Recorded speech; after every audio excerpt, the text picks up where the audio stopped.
I'm 82 years old, and I wake up every morning surprised that I'm still here. That's not sadness talking, it's just a fact.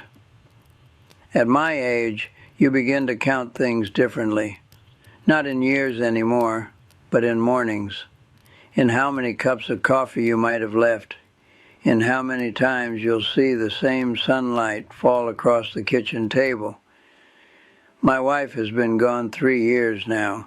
51 years we were married, and in the final minutes of her life she said something to me that split my life clean in two. I've been living in the second half ever since. When you're young, you don't think about endings. You think about building. That's what I did. I was 23 when I married her. She was 21. We didn't have much. A one-bedroom apartment with a window that wouldn't close all the way in winter. I worked long hours at a manufacturing plant. She worked part-time at the library until our first son was born. I told myself I was doing what a good man does. I provided. I showed up to work every day. I got promoted. I chased stability like it was oxygen. And I loved her. I did. Just not in the way she needed. Back then, I thought love was responsibility. I thought it was paying the mortgage on time, fixing the car myself so we didn't have to spend extra, taking overtime when it was offered. I thought if I built something solid enough, she would feel safe inside it. I didn't notice how often she ate dinner alone. I didn't notice how she stopped telling me about her day because I was too tired to listen properly. I'd nod. I'd say, "That's nice."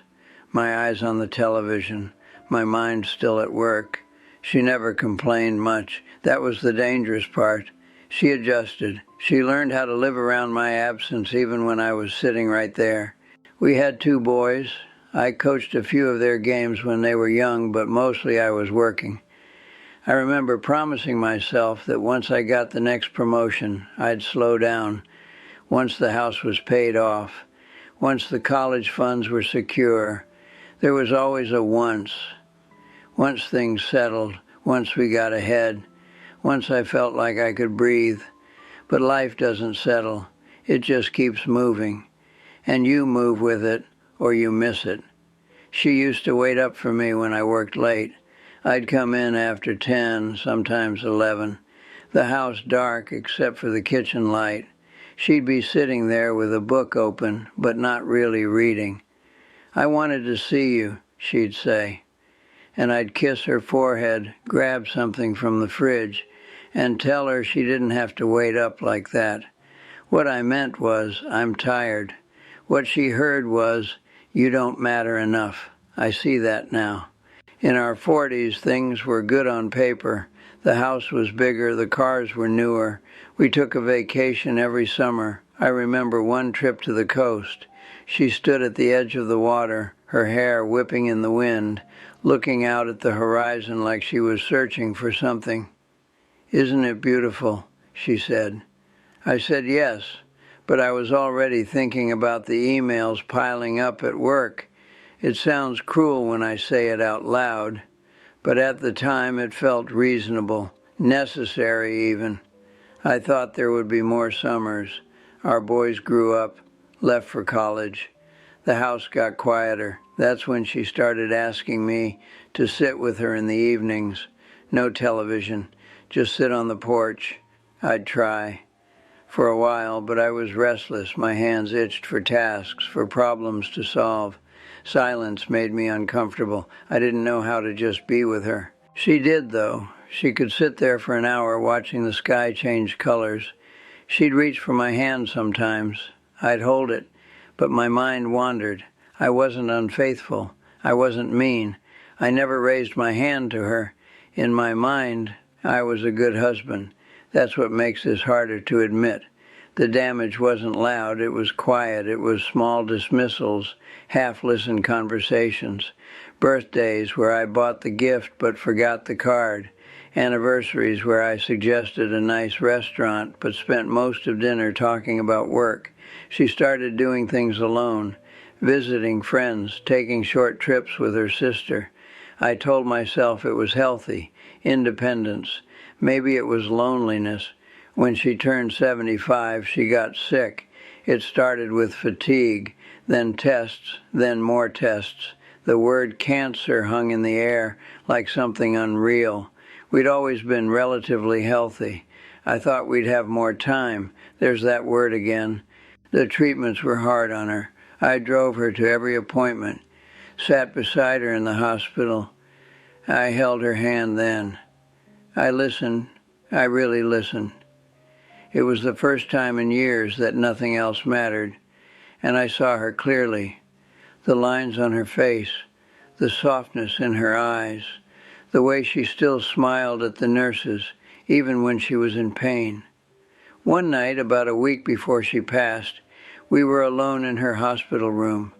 The machines were making those steady, indifferent sounds.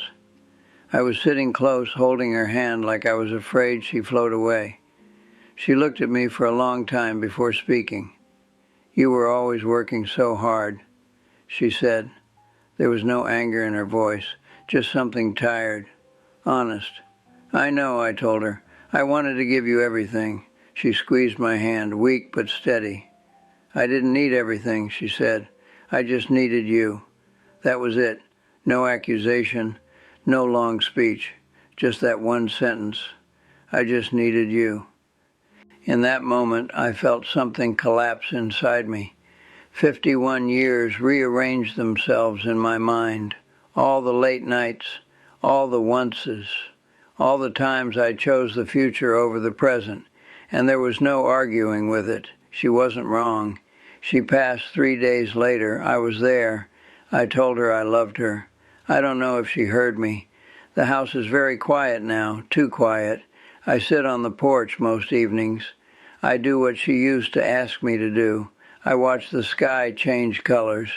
I hold my own hand sometimes, just to remember the weight of hers. I think about how I mistook busyness for devotion, how I confused providing with presence. I thought love was something you proved by effort, but sometimes love is just sitting still beside someone and letting them feel you there.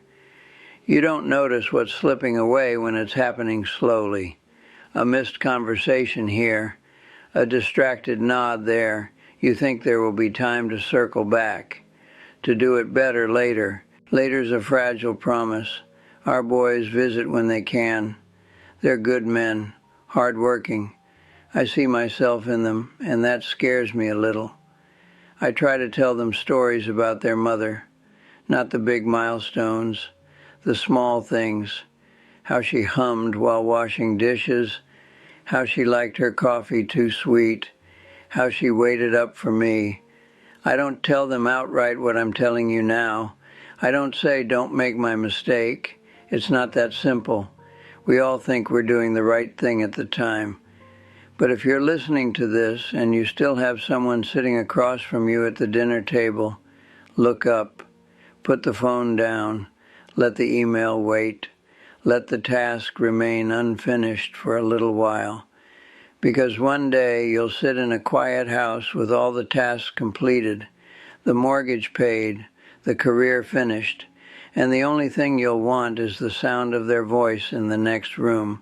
I wasted 51 years thinking I had to earn the right to rest beside my wife, thinking that once I built enough we would finally begin. We were already in it, the whole time. I loved her. I still do. That's the cruel part. Love was there. It just wasn't shaped the way she needed. At 82, there isn't much left to fix. I can't go back to that small apartment with the drafty window. I can't sit longer at the kitchen table while she tells me about her day. I can't stand beside her at the ocean and forget about work. All I can do is sit here now, feel the weight of what I misunderstood, and speak it plainly. She didn't need everything. She just needed me. If this meant something to you, hold the hand that's near you a little longer tonight. Not because it's dramatic, not because it's urgent, but because one day it won't be there. And you'll understand what I understand now. The sky is turning orange outside my window. I think I'll go sit on the porch. She would have liked that.